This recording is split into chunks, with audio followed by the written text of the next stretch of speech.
New York's governor declares a disaster emergency after a sharp rise in gun violence.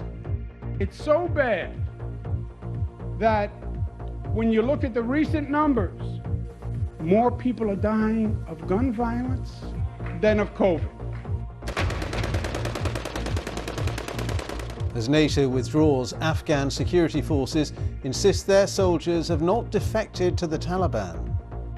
By no means has anyone defected to the Taliban. They may have abandoned their posts because they were no longer able to fight, but they have come back. In Southeast Asia, Covid vaccinations stall as governments struggle to find a way out of the crisis.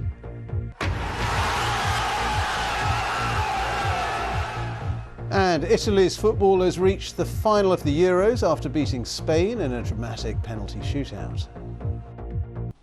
A well-known investigative journalist in the Netherlands, Peter R de Vries, has been shot and seriously injured in an attack on a street in Amsterdam.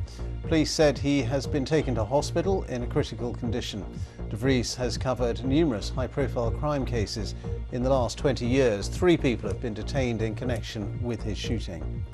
A former challenger for the presidency of Belarus, Victor Babaryko, has been sentenced to 14 years in jail. The banker was found guilty of taking bribes and money laundering, charges he says were fabricated to stop him challenging Alexander Lukashenko in last year's election. Lebanon's caretaker prime minister has warned that his country is on the edge of a cliff and facing an imminent social explosion. Talking to foreign ambassadors, Hassan Diab urged the international community to save his country, warning that its collapse would reverberate well beyond its borders. Japanese media are reporting that the partial state of emergency for the Tokyo area is likely to be extended because of coronavirus concerns, less than 3 weeks before the Olympics begin.